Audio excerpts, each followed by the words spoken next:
sois-tu, Saint-Esprit. Béni sois-tu parce que tu es à l'œuvre. Merci, Seigneur, pour ta bonté. Merci pour ta grâce. Au nom de Jésus. Amen. Est-ce qu'on peut acclamer le Seigneur Jésus? Alléluia. Nous allons nous asseoir dans la présence du Seigneur. Amen. Que la grâce de Dieu soit avec toi. Salue quelqu'un à côté de toi. Dis-lui que Dieu te bénisse. Dieu te bénisse. Dis-lui que Dieu te bénisse. Alléluia. Frère, Dieu te bénisse. Tu peux aller t'asseoir. Amen. Alléluia. Le thème sur lequel le Saint-Esprit veut que nous puissions vraiment nous entretenir, c'est la prière. Dis à quelqu'un la prière. Alléluia. Dis à quelqu'un la prière. Alléluia. Parlant de la prière, nous avons plusieurs types de prières. Alléluia. Et parlant de prière, je voudrais poser la question de savoir qu'est-ce qu'une prière au peuple. Une prière, c'est. Parce qu'une chose est de savoir prier, une autre chose est de aussi savoir quelle est la définition, connaître qu'est-ce que c'est une prière. Alléluia. Et puis une chose est de savoir comment prier. Alléluia. Une chose d'abord est de prier. Une chose est aussi de savoir comment prier. Une autre chose est de savoir ce que c'est que la prière. Si nous ne savons pas ce que c'est que la prière, nous ne saurons pas comment prier. Alléluia. Et si nous savons comment prier, alléluia, cela sera vraiment compliqué. Amen. Quelqu'un peut me donner la définition d'une prière. Qu'est-ce qu'une prière? Oui.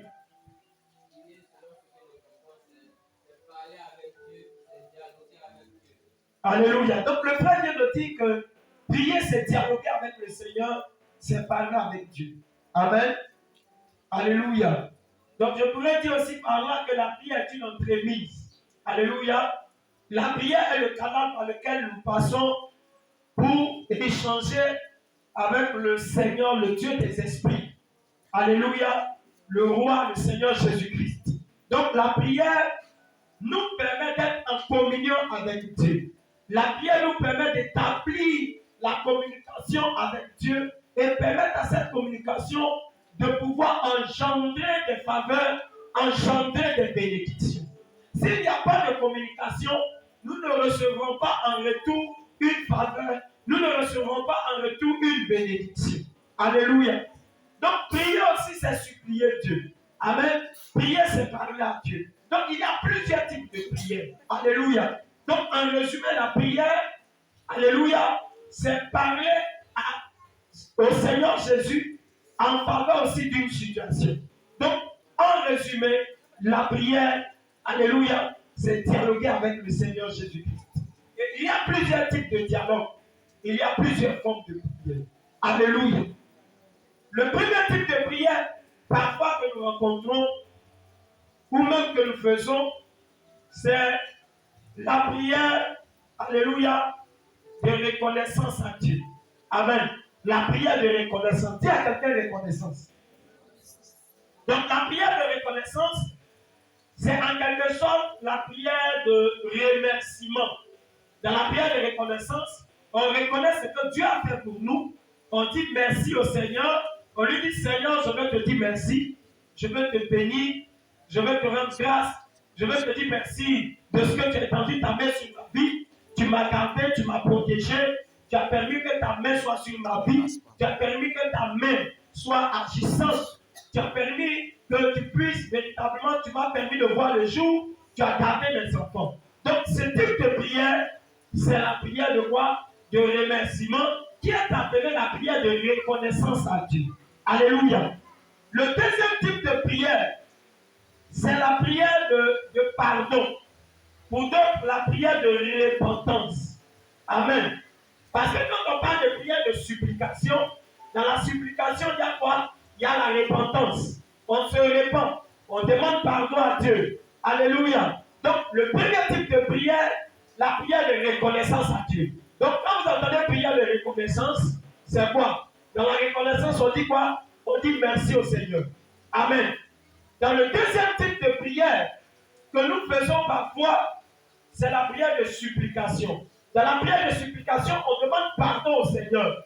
On supplie le Seigneur, mais en se repentant. En demandant, Seigneur, je veux te demander pardon pour mes fautes, mes iniquités, ainsi de suite. Donc, en résumé, là, on parle de prière de quoi? De supplication. Alléluia. Amen. Le troisième type de prière, c'est la prière de quoi? Alléluia. Pour d'autres, la prière de purification. La prière de purification consiste à réclamer le sang de qui? De Jésus.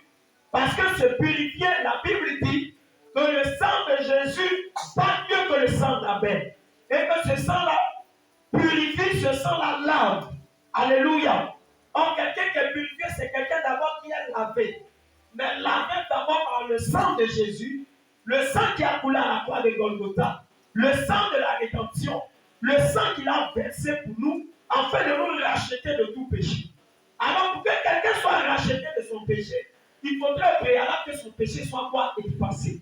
Et pour que le péché soit effacé, l'eau n'efface pas le péché. Mais il faut le sang. Pourquoi le sang efface le péché?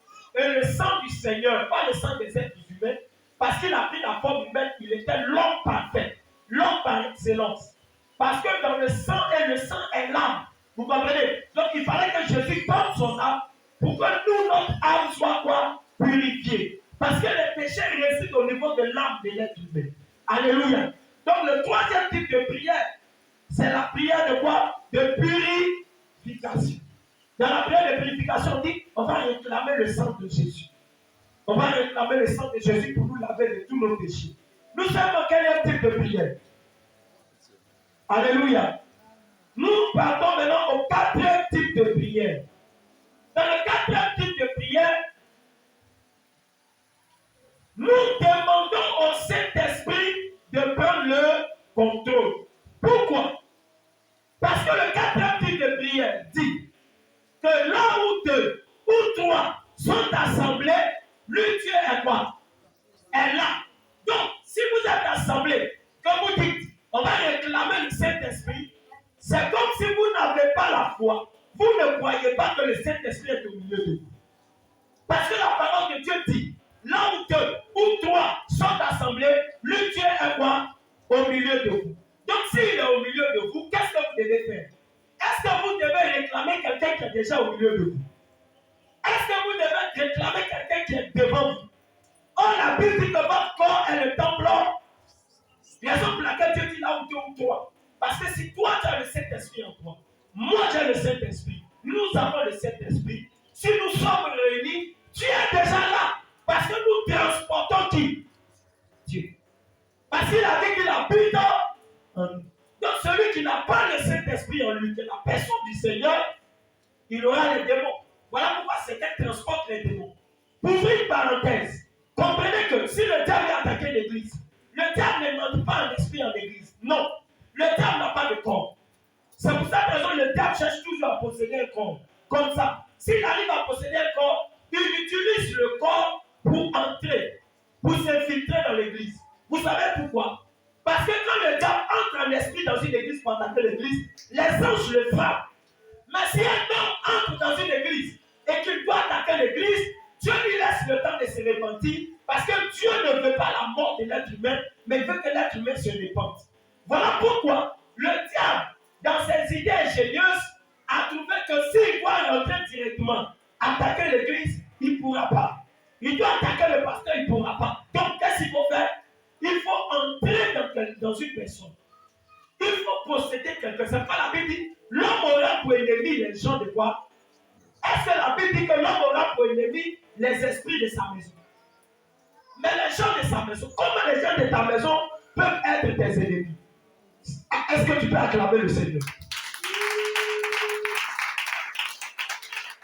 Donc, pose-toi la question, comment les gens de ta maison peuvent être tes ennemis? C'est parce que les gens de ta maison qui sont tes ennemis, parce que l'ennemi de l'homme c'est qui? Ce n'est pas l'homme. L'ennemi de l'homme c'est qui? C'est le diable.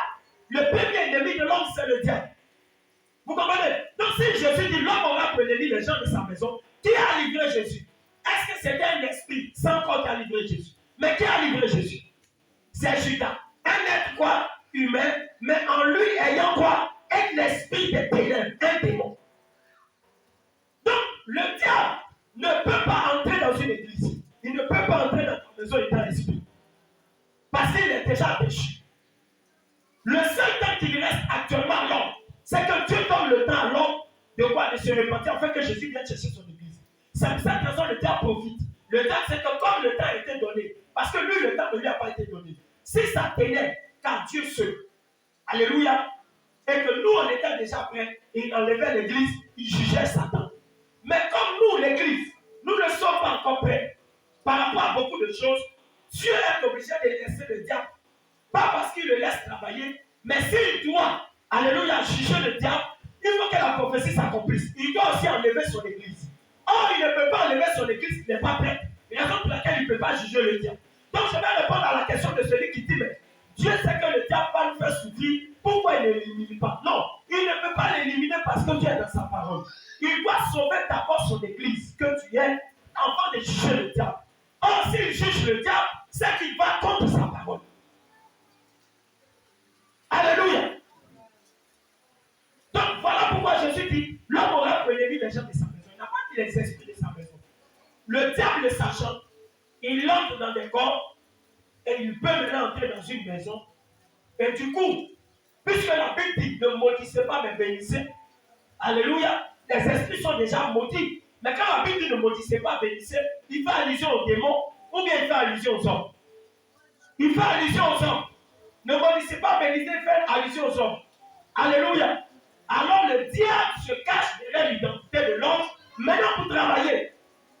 Voilà pourquoi vous voyez que pour attaquer la vie d'un homme, pour attaquer la vie d'un frère, pour attaquer une église, le diable ne descendra pas en esprit.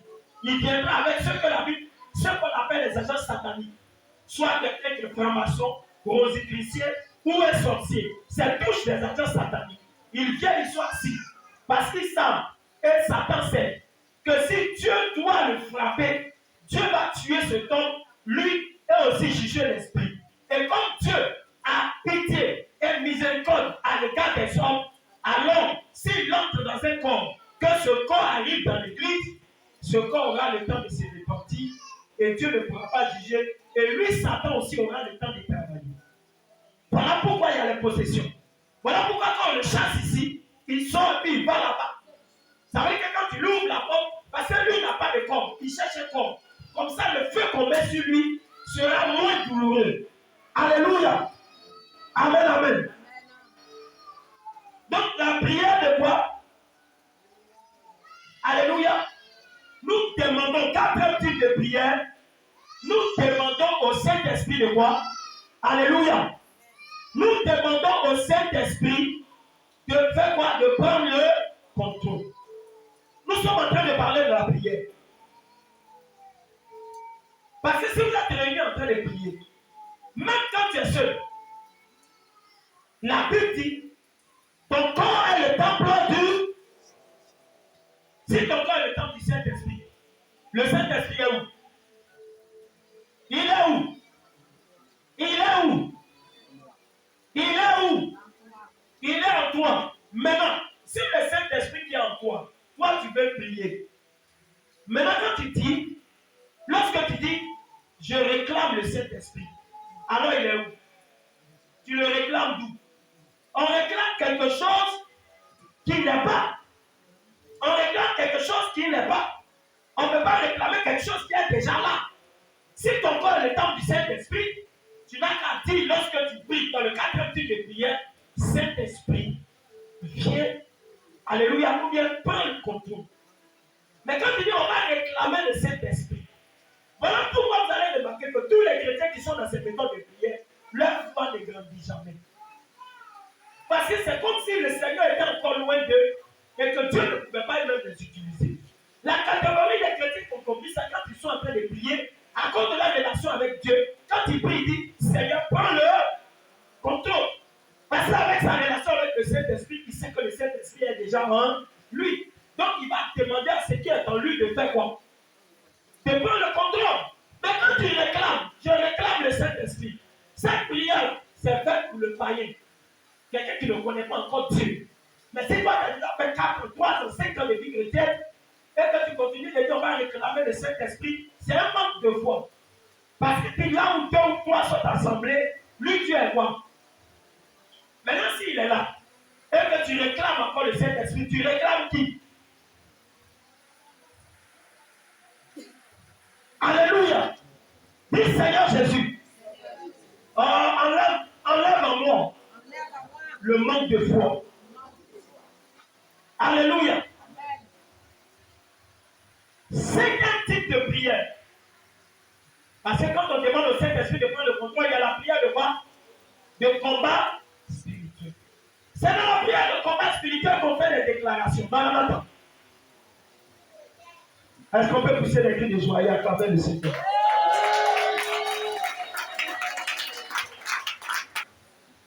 Quand le diable parfois une prédication passe, le diable sait que la prédication ne l'arrange pas, il fera tout pour faire dormir les gens. Il dit n'écoute pas, n'écoute pas. Hey! Prends la place de ton frère prend ta place. Changement de position. Allez. Amen. Amen.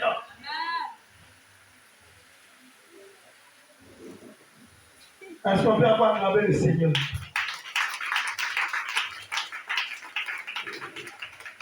Septième type de prière.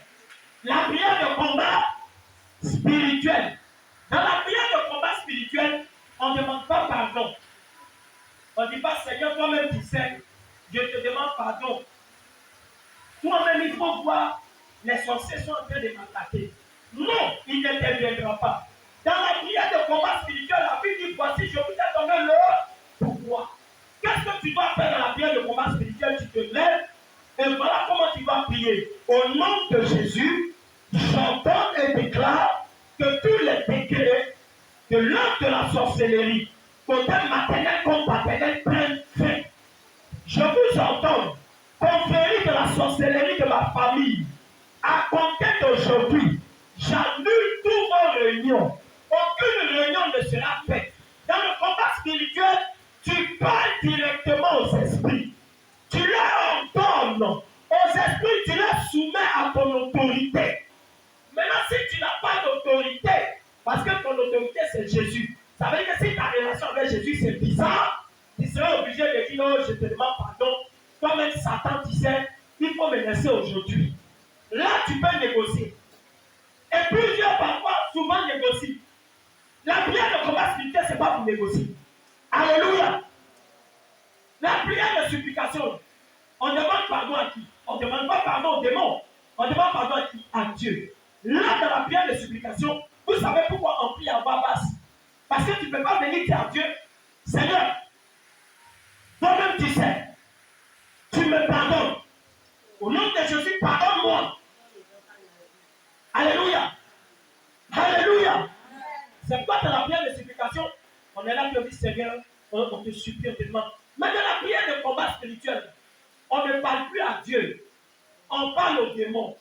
Et là, ce n'est pas une question de parler doucement. On ne parle pas doucement à un démon. Quelqu'un qui t'a volé depuis des années, qui a confisqué ton mariage depuis des années, tu viens et puis tu lui dis, au fait, s'il te plaît, c'est-à-dire qu'il faut avoir pitié de moi. Non! Au nom de Jésus, c'est un ordre. Il te regarde et puis dit, ah, tiens. Donc dans la prière de combat spirituel, on prie avec quoi? Autorité. Il dit, voici, je vous ai donné le pouvoir de faire quoi? Pourquoi jusqu'à aujourd'hui, tu ne marches pas sur les serpents, les scorpions, mais c'est les scorpions et les serpents qui marchent sur toi? Pourquoi? Dis à quelqu'un, ce n'est pas normal. Dis à quelqu'un, ce n'est pas normal. Il y a un temps où les serpents et les scorpions peuvent marcher sur toi. Tu ne connaissais pas le Seigneur. Il y a un autre temps où toi, tu dois marcher sur eux. Ils ne doivent pas continuer à marcher sur toi. Les serpents, c'est la représentation des démons. Les scorpions, c'est la représentation de la société.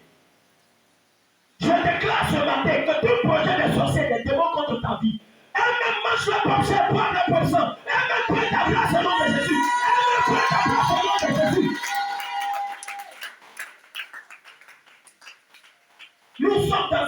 maintenant de combat spirituel. C'est pourquoi l'homme aura prévenu les gens de sa maison. Le diable va envoyer des agents sataniques pour ouvrir des portes. Mais je prie, la Bible dit, le scandale peut arriver. Mais malheur par qui le scandale passe. Je déclare ce matin que si, alléluia, un agent satanique avait fait une alliance avec un démon et que c'était lui qui était la porte ouverte dans ta maison, que lui et Satan, que la terre le reçoive l'offrande. J'annonce un jugement dans le camp des ténèbres. Voilà comment vous devez prier. C'est dans ce temps de prière, parfois quand tu es en train de prier, tu sens que, d'après certains chrétiens, mon mal de tête là veut commencer. Tu n'as pas de mal de tête. Mon mal de tête, parce que mon œil commence à battre encore. Quand tu commences à sentir que ça va, c'est que c'est l'esprit là qui veut te troubler. Plus, il va se calmer, puis il va bâtir. Dans le combat spirituel, vous allez remarquer que c'est là, c'était en train de prier, et puis le mal devant tes pieds. C'est parce qu'il y a un esprit qui veut te troubler. Plus tu pries, plus le mal va s'arrêter. Dis à quelqu'un combat spirituel. C'est dans le combat spirituel, parfois tu es en train de prier Marobo Shata. Les Satan, si tu es en train de parler, l'autre, tout vol aérien, je les annule. Si construisons toute ta ténèbres autour de ma maison, dans ma maison se lève. Je déclare que la terre reçoit mon offrande. Je déclare que la lune et les étoiles soient suspendues afin de les juger. Vous avez l'autorité de parler sur tout ce qui est sur la terre, parler contre eux. Je déclare qu'ils soient privés de leur lumière. Que dès le lever du jour, que les êtres humains normaux, eux voient le jour, mais eux soient aveuglés. C'est comme ça dans le combat spirituel. Dans le combat spirituel, ce n'est pas Seigneur, c'est-à-dire que toi-même tu vois que il y a longtemps ils m'ont attaqué, ils m'ont donné qui ça, depuis ça ne veut pas quitter. Tu parles à qui? Combat spirituel là.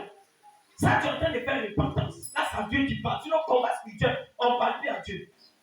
Dieu se met derrière et puis nous met devant. Maintenant, nous, il demande à ce qu'on mette le pouvoir qu'il nous a donné devant.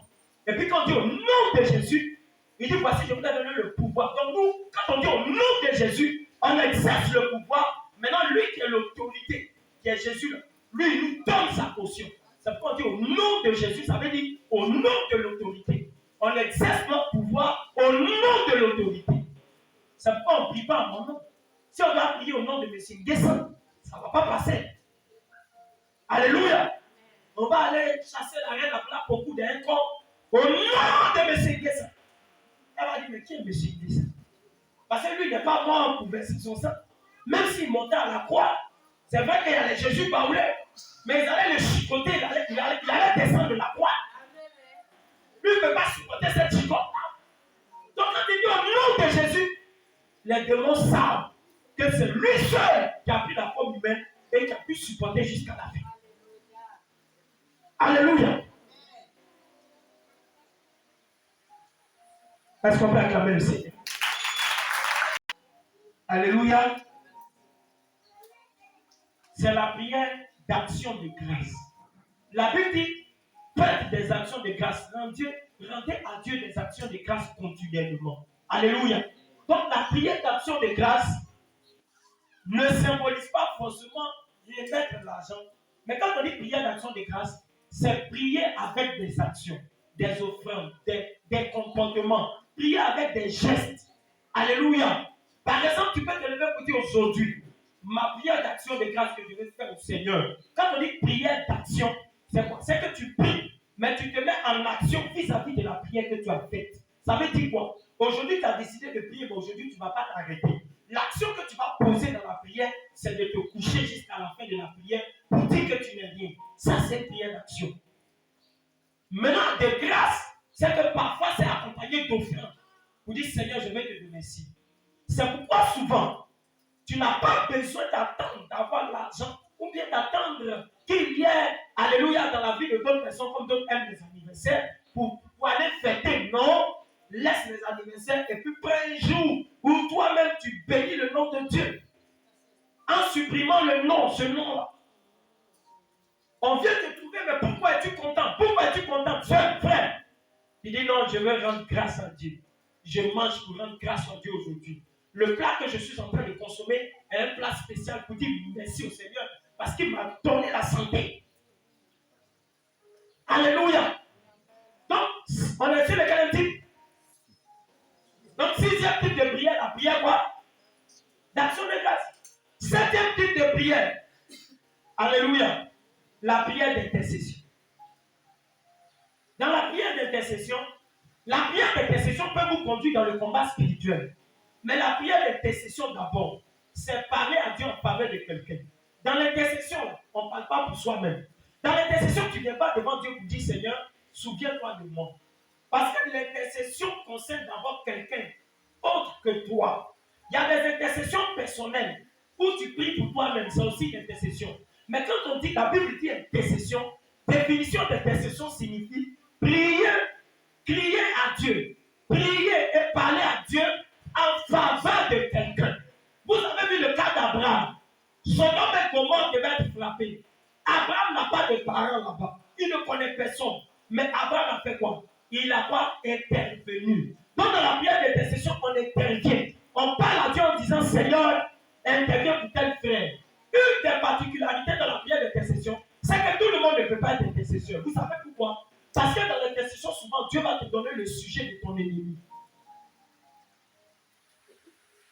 Tu es en pleine prière et puis Dieu te dit prie pour telle personne. Tu dis quoi? Il dit prie pour elle. Qui? Prie pour elle. C'est pas il a dit quoi? Alléluia. Priez pour ceux qui vous quoi? Persécutent. Vous pensez qu'il faut prier, surtout prier d'intercession. On ne prie pas pour ceux, alléluia, qui nous bénissent. La Bible dit, quelle relation vous tirez? Quelqu'un qui te bénit, tu pries pour lui. Tu n'as rien fait selon Dieu. Il faut prier pour celui qui te persécute. C'est ce que Jésus dit. Et là, c'est la prière d'intercession. On ne prie pas aussi pour les démons. On ne peut pas prier pour un démon. Tu as déjà vu, alléluia, quand tu vas prier pour Satan pour qu'il se convertisse, il ne peut jamais se convertir. Alléluia. Donc dans la prière d'intercession, amen, on crie à Dieu en faveur de quelqu'un. Amen. Dans la prière, il y a les intercessions personnelles. Mais premièrement, la définition d'une prière d'intercession, c'est parler à Dieu en faveur de quelqu'un. Parler à Dieu en faveur d'une situation, parler à Dieu en faveur d'un problème. Et vous qui êtes mariés, les femmes mariées, votre premier rôle dans le foyer, ce n'est pas manger, ce n'est pas dormir, ce n'est pas profiter du climatiseur ou du salaire du monsieur. Votre premier rôle, c'est l'intercession. Parce que si vous ne priez pas bien pour l'homme, que les sorciers lui ont fait des choses, toi tu vas arrêter de manger. Ah oui!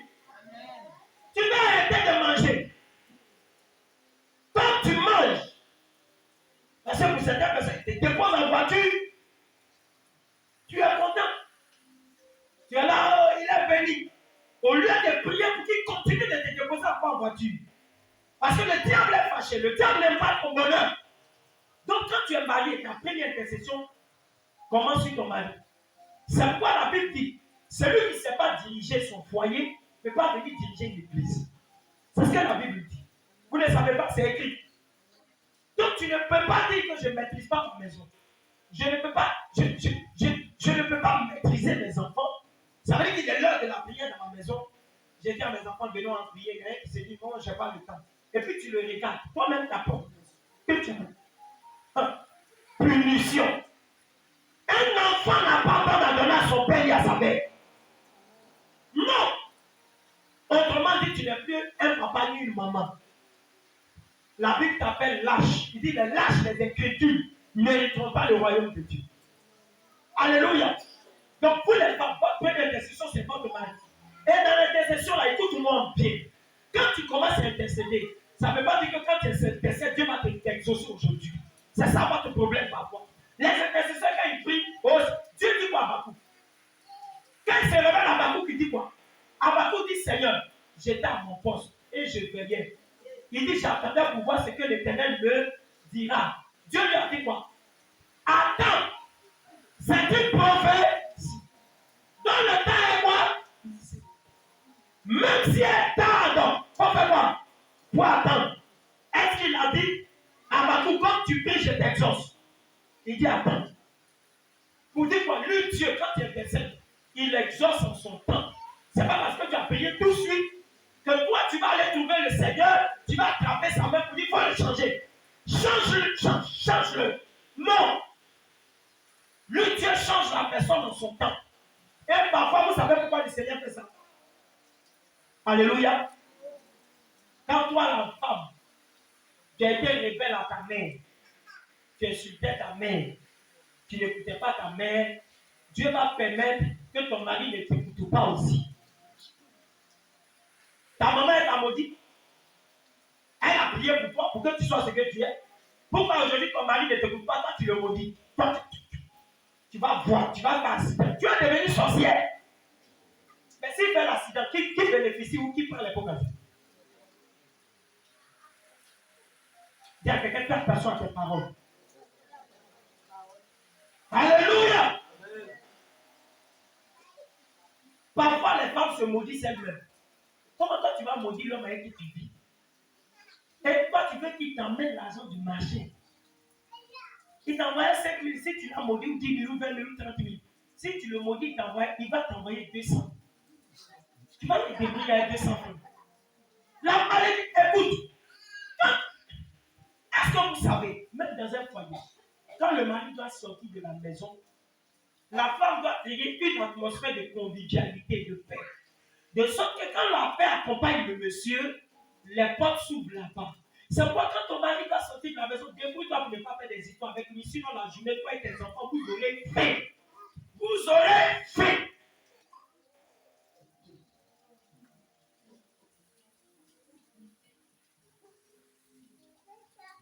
L'homme a l'autorité établie sur la femme. Généralement, l'homme se bat pour envoyer. Toi, la femme, ton rôle, c'est quoi? C'est de prier pour que, où il est parti pour se battre, qu'il puisse envoyer. Mais toi, ton rôle, c'est de l'embrouiller, l'embêter. Tu mélanges son esprit. Et puis quand il sort, il revient, tu dis, chut, encore. Un fainéant. Qui est à la base de sa fainéantise? C'est comme si c'est toi qui m'attaques. Et puis toi, tu cherches les sorciers de sa famille qui... Non! L'homme aura pour ennemi les gens de quoi? Et puis écoutez, dans l'intercession là, est-ce que vous savez que, surtout dans les foyers, quand la femme s'élève pour commencer à prier pour le monsieur, c'est là le monsieur lui parle mal. Vous savez pourquoi? L'esprit qui fatigue le monsieur ou qui veut le détruire, l'esprit là va aller contre toi. Ah oui, donc c'est toi qui veux le libérer dans ton nom. Et l'esprit va aller contre toi. Mais l'esprit qui va aller contre toi, tu ne vas pas le voir un esprit venir. Il va passer par ton mari.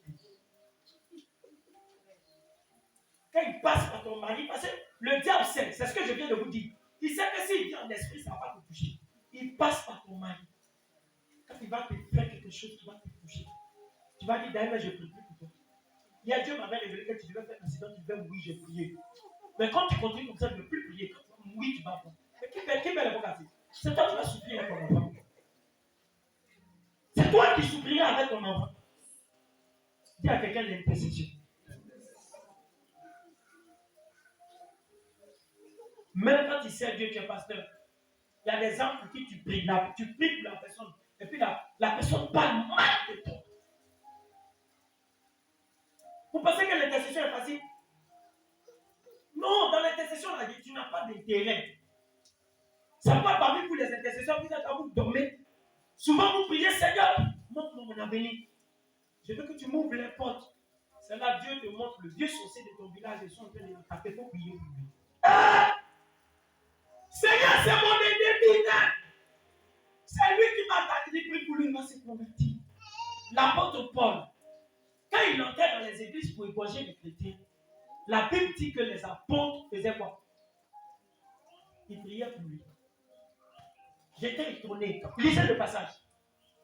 Quand tu arrives à ce niveau, c'est ça, on dit que tu es un enfant de Dieu. Je déclare la mort. Au nom de Jésus. Tu peux déclarer ça en cas de force majeure parce que Paul même et Pierre, pendant qu'ils étaient en train d'annoncer la parole, il y a un qui voulait s'amuser. Il a dit, tu seras aveugle jusqu'à ta repentance. Et Elimas le magicien, ils sont en train de prêcher, lui il est en train d'exercer sa magie. Ils l'ont regardé, à l'instant tu seras aveugle. jusqu'à ce que tu te dépenses. Pour amener la crainte de Dieu. Mais le but de Dieu, ce n'est pas que l'homme fasse ça. Alléluia. Donc, se marier, quand tu dis je veux me marier, c'est que tu as décidé de dire au Seigneur, je veux intercéder. Parce que tu auras des enfants, tu dois prier pour tes enfants. Tu vas prier pour ton mari. Certaines femmes disent, je suis fatigué. Il n'est pas un enfant. Je lui parle. Je suis fatigué. Donc tu pensais que quoi? Dans le mariage, on ne parle pas. Même si tu étais calme, dans le mariage, tu vas bavarder. Alléluia. Le mariage, ce n'est pas une voie d'échappatoire. Une voie échappatoire. Non. Il y a certains qui disent, si elle me marie, il serait en paix. Non. Non, la Bible dit, vous aurez des tribulations dans la chair. Vous ne savez pas, on a parlé de ça le jour des anciens. La Bible dit, quand tu te maries, tu auras des tribulations. Et Paul dit, moi je voudrais vous en épargner. Mais comme chacun tient les dieux dons particuliers, ça veut dire que comme tu peux supporter. Alléluia. Le mariage n'est pas basique. Ton mariage peut te conduire en fait. Dans la mesure où tu ne fais pas en nation. Il y a des jours où tu peux te lever, toi tu es là. Il n'y a pas d'argent. Malheur à toi. Si la femme était habituée à une certaine somme pour le marché, tu lui remets l'argent, puis après, tu dis ça, c'est pas ça. Ça, c'est pas ça. Et c'est toi, tu es garçon. Tu es garçon, non, mais je regrette. Mais elle finit de dire, tu es garçon, tu regrettes. La même femme, c'est elle qui te dit bébé, amour.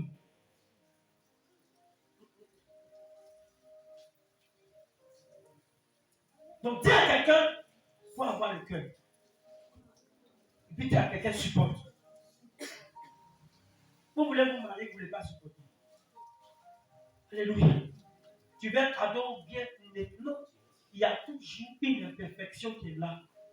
Que toi et Dieu, vous allez résoudre dans la vie du monsieur ou de la femme. Dieu ne va pas te donner une femme qui est parfaite. Il n'y a plus de facilité. C'était le temps d'Adam et Ève là. Quand Dieu a donné Ève, Adam s'est réveillé, il a vu Ève. Lui aussi s'est réveillé les 32 temps au complet. Il a commencé à être content.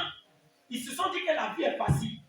Quand ils ont péché, à partir de ce jour-là, maintenant, là, l'homme doit apprendre à ne pas aimer ce qui est facile. L'homme va être parfait, il aura un défaut que toi, la femme, tu vas l'aider à enlever. Lui aussi va t'aider à enlever. Quand on se marie, c'est deux éducations qui se croisent. Tu vas amener ton mari à comprendre ce que toi tu attends de lui, tu veux de lui. Lui aussi va t'amener à comprendre ce que lui il veut de toi. Mais ne te dis pas que je l'ai rencontré au départ, c'était bien. Non, au départ, c'était le départ. C'est parce que vous ne vivez pas ensemble que tu n'as pas vu son vrai caractère. Maintenant, vous vivez ensemble, c'est maintenant que tu vois son vrai caractère, tu veux fuir. Ne fuis pas. Dis à quelqu'un, ne fuis pas. Il faut supporter. C'est ça l'intercession. Jésus était notre intercesseur, il avait quoi? Vous pensez que si Jésus regardait nos attitudes aujourd'hui, il allait sauver qui? Il y a des gens qui sont chrétiens puis ils font des choses qui énervent Dieu. Et puis Dieu les regarde. Pourquoi? Parce que la Bible dit, il est notre avocat, il doit nous défendre. Toi, une femme, ton rôle c'est de défendre, ce n'est pas d'accuser. Tu apprends. Alléluia. Vous devez prendre l'histoire de votre mari, vous devez le défendre. Défendre devant Dieu. Seigneur, ce n'est pas normal. Si tu dis que c'est l'homme de ma vie, il doit changer. Toi, tu ne pries pas comme ça. Tu vas voir. Il faut continuer. Quand tu vas mourir dedans, on mourir. Tu es quel genre de chrétien, toi? Ah, vous ne supportez pas, même vous voulez que les pasteurs ne pas vous supporter. Oui. Ah, qui voit Dieu ici? Actuellement, qui prêche? Dieu est descendu pour te prêcher. Mais Dieu dit, monsieur, lève-toi ce matin, va prêcher. Souvent, quand on fait malade, Dieu dit, c'est pas, va prêcher. Hier, quand il y a eu l'attaque, c'était quoi? Il était l'heure d'évangélisation. Je leur ai dit, allez évangéliser.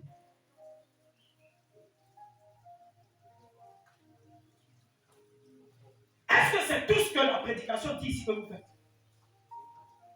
Mais parfois, vous faites le contraire. Je me suis pas fâché pour dire, hey, toi, tu. Là, il y a d'autres qui sont fâchés, là, ils ne peuvent plus parler, ils respirent comme. Quel démon!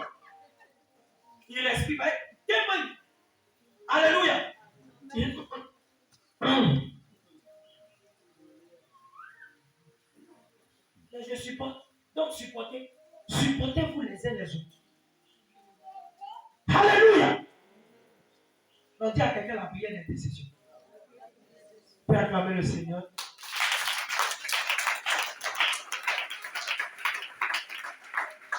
Alors, dans ces différents types de prières, brièvement, amen, nous allons prendre maintenant 1 Timothée chapitre 2, verset 8.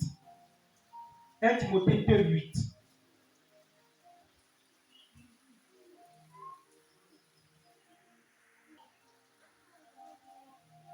Timothée 2, verset 8.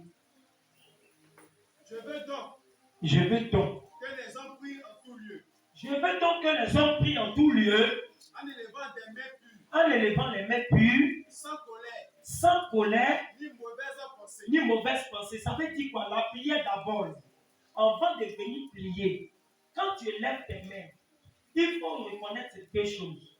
S'il y a la colère en toi et il y a les mauvaises pensées, ta prière là, ça risque de ne pas être des soucis. Première règle de la prière. Tiens, quelqu'un, première règle.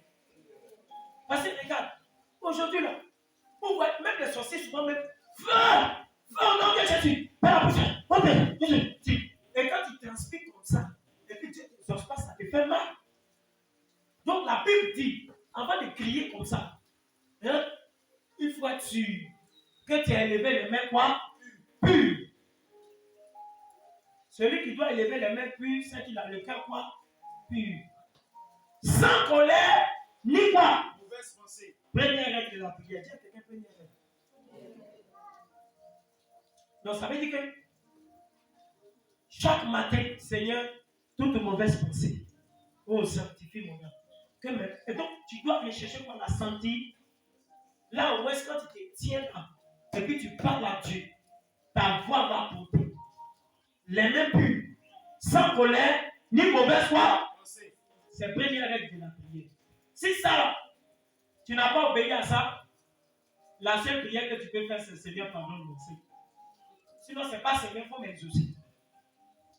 Ah, et je te dis la vérité. Parce que si je ne te dis pas la vérité, tu vas penser que non, le prophète, là, ou bien le pasteur, n'est pas trop puissant. Il y a un gars, on appelle le prophète maintenant. Il est fort. Parce que là-bas, si on te dit ça, ça va t'arranger. Et puis, tu ne vas pas leur donner offrande là, gros. Donc, on te dit, ma fille, tu es exaucée. Crois seulement, tu es sauvé. Fais l'offrande. Et c'est pourquoi aujourd'hui, les gens se plaignent. L'église se plaint, les chrétiens se plaignent. Tout le monde murmure. Les pasteurs, maintenant, c'est l'argent, c'est pas le pasteur, c'est les pasteurs que toi-même tu t'es choisi. Toi-même, tes pasteurs que tu as choisis, ce sont eux. Sinon, c'est pas les pasteurs de Dieu sont différents des pasteurs que toi-même tu peux choisir. Tu les as choisis parce que ça te plaît. Toi, tu aimes entendre ce qu'ils te disent. Mais la vérité, là, tu n'aimes pas. Alléluia! Première règle. Élever les mains pures, sans colère. Il y a des gens qui quittent de la maison, dans l'église. Déjà, la soeur s'est trompée, elle a marché sur son pied. On est en train de prier. Elle est en train de réfléchir après à mettre comment elle va régler le problème de la soeur. Que le pasteur finisse de vite de prêcher. Je lui dirai deux mots. Dès qu'on dit amen, ici de venir tout le monde. Je t'ai remarqué dans ces temps dans l'église. Ça fait la troisième fois. Je vais me mettre à faire Dieu là de côté, puis on va se perdre. Et donc, tu as deux personnes.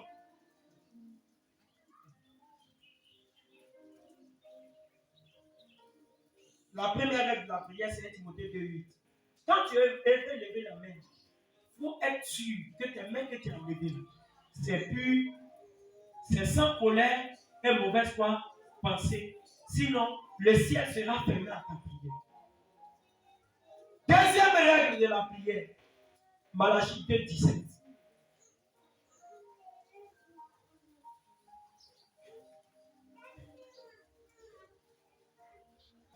Oui. Vous fatiguez l'Éternel par vos paroles. Et là, c'est ce que Dieu dit. Il dit, vous fatiguez l'Éternel par vos paroles. Et vous dites. Vous dites. En quoi l'avons-nous fatigué? Vous vous posez la question vous-même. Mais Seigneur, nous on te fatigue comment? Écoutez bien. Les prières de quelqu'un qui élève les mains pures, ça ne le fatigue pas. Mais les prières de quelqu'un qui n'élève pas les mains pures, ça le fatigue. Parce que quoi? La personne ne se présente pas comme il devait se présenter devant sa présence. Donc ça le dérange. Et les gens insistent. Vous fatiguez l'Éternel et vous dites, à quoi t'avons-nous fatigué? Oui. C'est en disant. En disant. Quiconque fait le mal est bon aux yeux de l'Éternel. Quiconque fait le mal est bon aux yeux de l'Éternel. Et c'est en lui qui prend plaisir. C'est en lui qui prend plaisir. Vous savez que vous vous dites, moi depuis je suis chrétien là. Mais je ne comprends pas ma vie. Ça fait 3 ans de vie chrétienne. Moi je suis fidèle à Dieu. Je suis fidèle à Dieu. Je le sais.